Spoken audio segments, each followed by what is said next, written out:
no one had a clue as to what was happening for over a decade. During that time, Jeffrey Dahmer joined the Army and was sent to Germany. He was eventually discharged for a drinking problem and returned to Ohio. 9 years after Stephen Hicks' murder, the killing began again. What happened to you in the 9 years in between that you were able to stop, that you were able to control yourself? There just wasn't an opportunity to fully express what I wanted to do. There was just not the physical opportunity to do it then. And I started, when I moved to Milwaukee in '81, I started reading pornography, going to the bookstores. Eventually that led to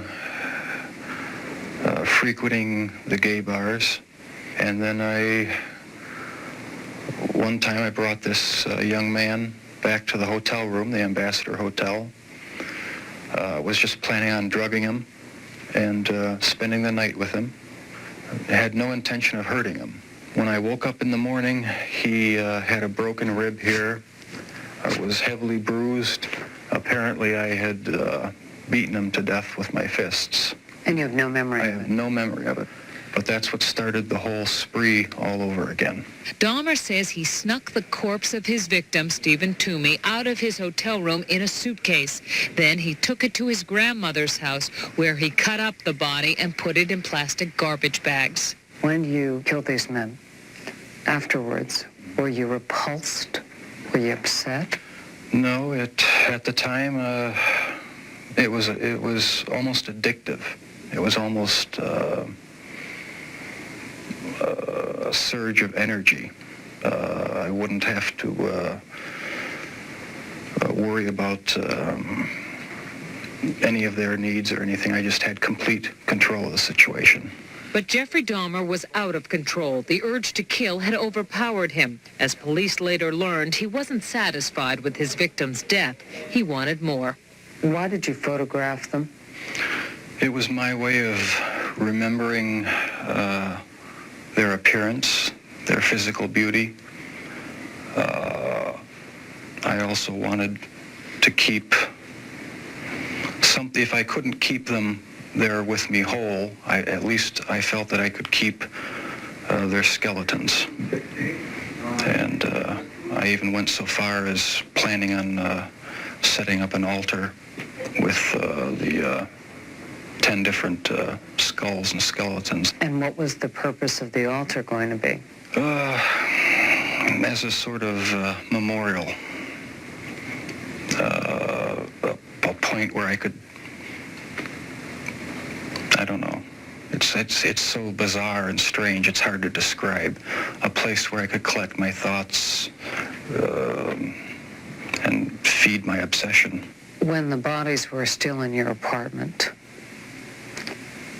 there was no time when you would see them and say, this is grotesque, what have I done? There were times, but the compulsive obsession with doing what I was doing overpowered any feelings of revulsion. This man with a quiet, almost shy demeanor became a master manipulator who was able to lure strangers he met at gay bars to his apartment. He was even able to con the police into returning a 14-year-old boy to him after neighbors called 911 upset that the child was in the street naked and bleeding. Dahmer convinced the police that he and the boy were simply having a lover's quarrel. It was an intoxicated boyfriend of another boyfriend. How old was this child? It wasn't a child, it was an adult. After the police left, Jeffrey Dahmer murdered that boy, Conorak Synthesomphone. This man says he had a near-fatal encounter with Jeffrey Dahmer. He wanted to take some picture of my back. He hit me with a rubber hammer on my neck. He was lucky to escape because by then the killing had become almost routine. Before you went out to pick up a man, was there any kind of ritual you went through? I'd go to the nightclubs, drink, watch the striptease shows, and if I didn't meet anyone at the bars, I'd go to the bath clubs and meet someone there, offer them money, and we'd go back to the apartment, have a few drinks. I'd have the sleeping pill mixture already prepared. Person would drink it, fall asleep, and that's when they would be strangled. Watching the movie Exorcist 3 was also part of his ritual. It put him in the mood for murder. I felt so hopelessly evil and perverted that I actually derived a sort of pleasure from watching that tape. Did you like feeling evil? No, I didn't. But I had tried to overcome the thoughts, and it worked for a while, but eventually I gave in. While Jeffrey Dahmer may say things today that make it seem like he understands what went on in his mind, he does not. All he can do is tell you what happened, but he cannot stop whatever it is that drove him to kill in the first place. Do you still feel those same urges? Do you still feel that compulsion, that obsession? I wish I could say that it just left completely, but no, there are times when I still do have the old compulsions. And coming next, as we continue, Dahmer talks about how his obsessions became more and more out of control. I was dead set on going with this compulsion. It was the only thing that gave me any satisfaction.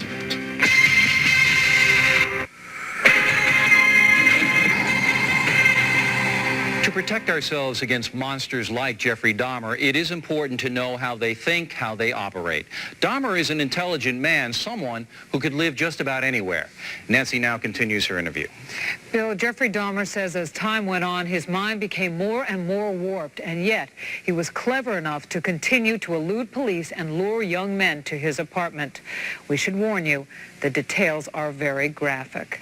I started having these obsessive thoughts when I was about 15 and 16, and they got worse and worse. What were your fantasies about?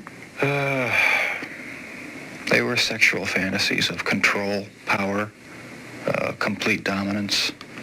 They became reality. Was there pleasure in that fantasy? There was excitement, fear, pleasure, all mixed together. Jeffrey Dahmer fulfilled his fantasies by murdering and dismembering 17 young men. In time, his desires became more extreme, his deeds more grotesque. Listen to him talk about the most unnatural things in the most matter-of-fact of ways.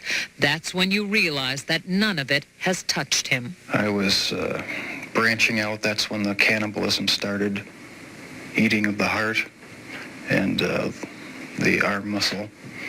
It was a way of making me feel that they were a part of me. At first it was just curiosity, and then it became compulsive. Then I tried to keep the person alive by inducing a zombie-like state. By injecting first dilute acid solution into their brain or hot water, and it never did completely work. Could someone like you be stopped? Could you be helped? No, I was dead set on going with this compulsion. It was the only thing that gave me any satisfaction. He became so warped by his evil impulses that he even took a victim's head with him to work at the Ambrosia chocolate factory. I kept the mummified head and skull of one of the victims in a carrying case in my locker at work. Were you almost flaunting it? Yes, but that's how strong the compulsion was. That's how bizarre the desire was. I wanted to keep something of the person with me. Jeffrey Dahmer exhibited some disturbing behavior early on. He began drinking heavily as a teenager, dropped out of college, was arrested for indecent exposure, disorderly conduct, and fondling a 13-year-old boy. Tragically, one of his murder victims would be that boy's brother. Do you know what started it? Was there any kind of incident that you can remember? To this day, I don't know what started it. And the person to blame is sitting right across from you. That's the only person. Not parents, not society, not pornography.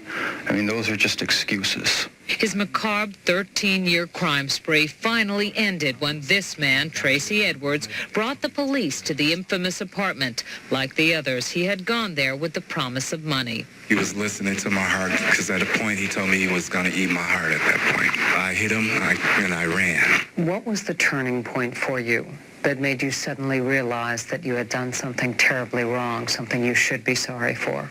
It was the night of the arrest. I have no memory of what happened during the 6 hours before the last victim ran out of the apartment.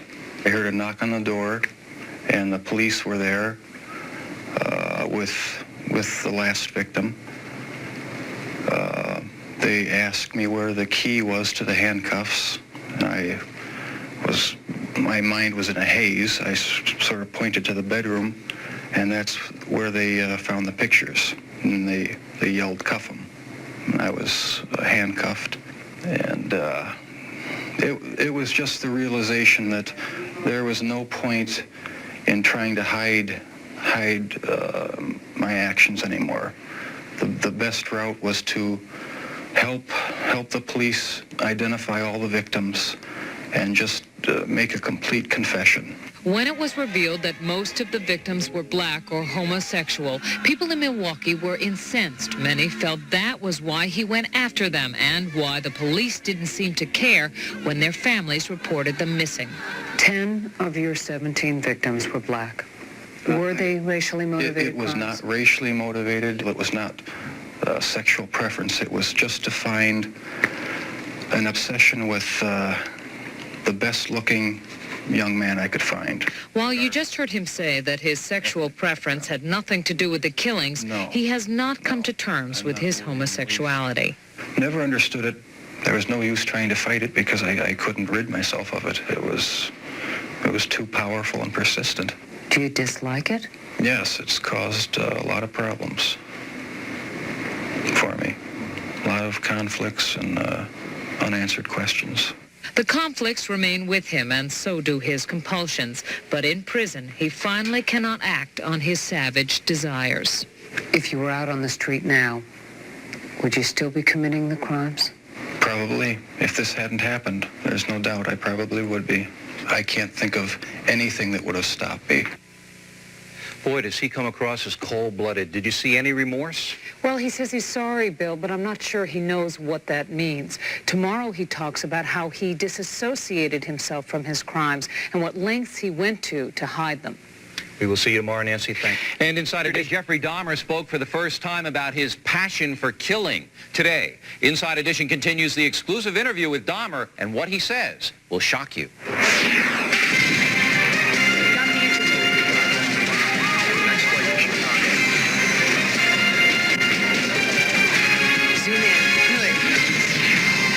It's the interview the nation is talking about. Serial killer Jeffrey Dahmer speaking for the first time. Why was it so easy, though, for you to hide it all? I bought security systems, installed them myself in the apartment. I had a video camera in the corner of the room. Today, Nancy Glass continues her remarkable interview with serial killer Jeffrey Dahmer. Just one question.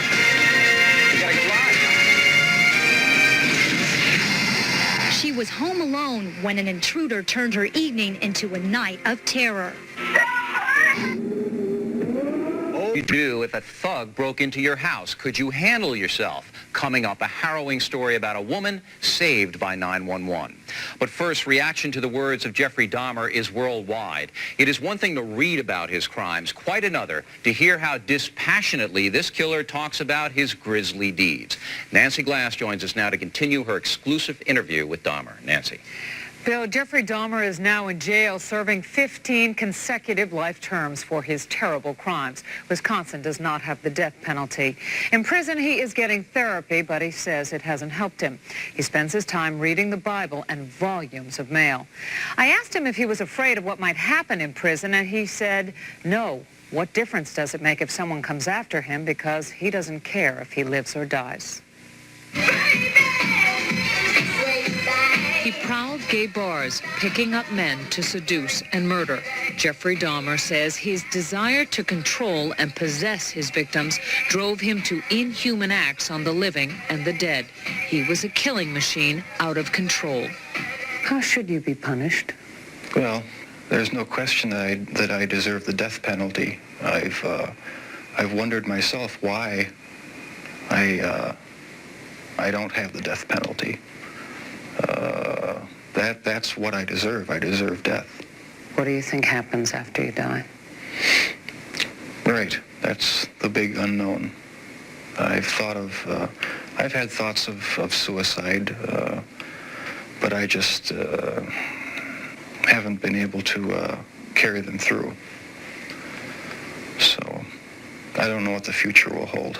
In the past, Jeffrey Dahmer was very sure of what he wanted and how to get it. 17 young men would die at his hands. Later, when he made this confession to the police, he included crimes too grotesque to repeat on television, too gruesome to be believed. Dismemberment, cannibalism, and worse. And he was cunning enough to get away with it for 13 years. Why was it so easy, though, for you to hide it all? I desensitized myself to it. I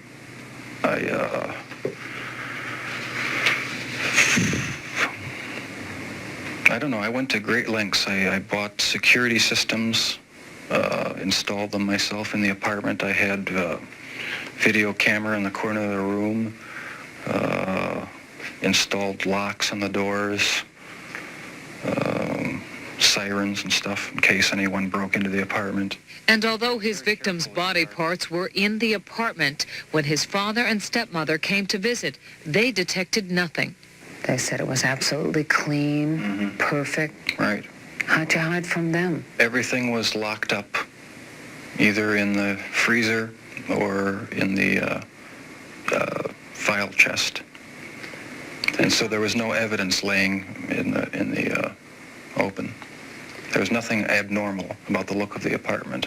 And he almost got caught after a 14-year-old victim escaped into the street naked and bleeding. When neighbors called 911, Dahmer managed to talk his way out of trouble. During the incident where the police were called, and the young boy was returned to you, that didn't wake you up at all? The police on your doorstep? They were in the apartment. They were actually in the apartment, and there was a dead young man in the bedroom on the floor. I couldn't believe it when it turned out that they didn't see anything. I couldn't believe it. And yes, it did shock me, but not enough to quit. That's how strong the compulsion was. Jeffrey Dahmer describes the unspeakable with no emotion. It is as if he sees his victims as objects, not people. In fact, when he confessed, he remembered every horrific detail of what he did to them, but he couldn't remember their names. Do you ever think about your victims? I've often wondered why I haven't had more dreams or nightmares about what I've done. For some reason, it's like it's blocked off from part of my mind. If I dwelled on the subject all the time, I wouldn't be able to function. Jeffrey Dahmer prefers to hide from the difficult truth about himself. That has always been his pattern. Even during his trial, he found a way to tune out. You're wearing glasses now. Right. You didn't during the trial. Why not? I didn't want to. I felt uncomfortable looking anyone in the face. I didn't want to see anyone's face clearly. It helped me disassociate myself from what was happening. One woman in particular really got angry. What did you think when she was doing that? I couldn't blame her a bit. I I'm surprised there wasn't more of that. What do you want to say to the families of the victims? I had no intention of hurting them. I was extremely selfish. I was only thinking of myself, my own pleasure, my own perverted desires. You know the families of the victims don't believe in your conversion or your sorrow. Oh, right. And if I was on their end of the table, I wouldn't either. Ultimately, I'm accountable to the Lord Jesus Christ. He'll be my final judge. Can your sins be forgiven? The Lord Jesus Christ's shed blood is powerful enough to wipe out even my sins. When he had to deal with some of the terrible realities of his life, Jeffrey Dahmer's conversation would veer off into scripture. Like many other criminals, he claims he has found God in prison, and his daily routine reflects his need to shut out the world. I usually wake up at 6:30 in the morning, go eat breakfast, and then sleep until noon, wake up for lunch, and sleep until about 4 o'clock in the afternoon, eat dinner, and then spend the greater portion of the night watching TV. He is up all night because he cannot face the daylight and the monstrous crimes that put him behind bars. I try not to think too deeply about anything, because then I get depressed. I try to figure out why this happened, what started these thoughts in my head at such a young age, whether this has any meaning to it, or whether this is all just a horrible coincidence, all the events in my life. I feel that I'm better off here than I was on the outside doing what I was doing. You're glad you're in prison. I think it's best for everyone, right? And you heard Jeffrey Dahmer say he wants to be punished. The victims' families agree. They voice their opinions tomorrow. And Jeffrey Dahmer talks about his early years and his family life. Why did this happen? I had normal friendships in high school, but after that, I started in with the alcohol, drinking, a lot of solitary drinking, and really never had any close friendships after that, after high school. Just sort of lived in my own thought life, fantasy world. What created those twisted fantasies is a question many are asking. According to some experts, Jeffrey Dahmer does not fit the profile of a ritual murderer. The typical serial killer kills for the thrill, for the excitement. He wants to hear the victim scream and shout and try to get away. Northeastern University professor Jack Levin is a sociologist and criminologist who has studied hundreds of serial killers. He says what he saw in our interview surprised him. I think the very fact that he sedated his victims before he strangled them, which is the last thing that most serial killers would do, gives us an indication that he may actually have felt guilty and that he did care, at least to some extent, about his victims. He's a little bit different in a number of ways. And the very fact that he necrophiled his victims is a clue that he felt extremely rejected, abandoned, and he couldn't even have sex with his victims while they were alive in most cases. He had to kill them first. Were you molested? Never. Never. In your childhood, do you have any memories of anything that you would associate with what you became? No, that's the strange thing. I can't pinpoint anything. So there was nothing in your childhood? No abuse, no physical abuse, no verbal abuse. It was a normal childhood in a good home. Something went awry in my thought life. I don't know why. He grew up on this quiet, tree-lined street in Bath, Ohio. Friends say the young Jeffrey Dahmer exhibited some unusual interests. Were you obsessed with dead animals? Is that true?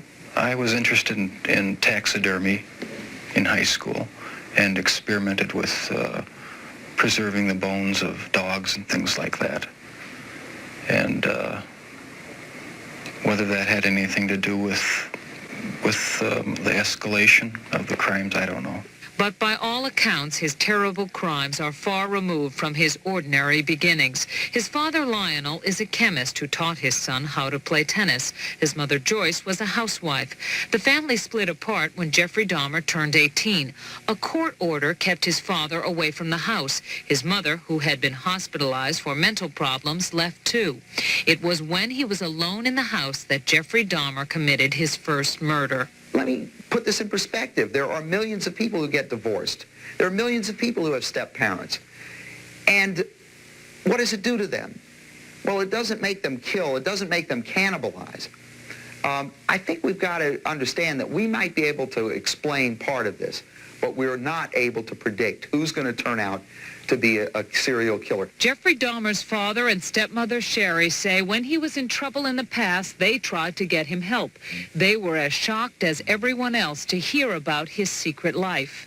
The pain is watching the families having to sit there and listen to the gory details. And yet, what do we say to these families out there who don't even have the child to bury in many cases? Such a tragic waste. And we can't do anything about it. They say around them, Jeffrey Dahmer acted as if nothing was wrong. How did you live that double life? How did you go to work? How did you have a normal relationship with your family? When you try to keep a terrible secret like I was, it warps every other aspect of your life. But I managed to go to work, conduct myself just like anyone else would. Jeffrey Dahmer is determined to try to explain his hideous crimes. But why would he take the mask off now? Jack Levin says he thinks he knows. You know, it's very hard to feel sympathy for someone who has killed 17 people and has cannibalized their remains. I think he wanted a chance to let people know that he did care, that he was a remorseful human being. Now, I'm not sure that came through, but I think that was his intention. The families of his victims disagreed. They gathered to watch what Jeffrey Dahmer had to say. They sat in stunned silence as they heard him describe the terrible end to the lives of their sons and brothers. He says he's a reserve guy. He's on a suicide watch, and from day one, he's never tried to commit suicide. So, get a clue. He likes living, like my brother did. He does not bring back my brother. It's not 17 capital punishment. Think that he's not suffering enough. We may never know what demons drove this maniacal killer. Jeffrey Dahmer himself talks about the need to overpower and possess his victims. But Jack Levin says the serial murderer cannot face his own rage. There was this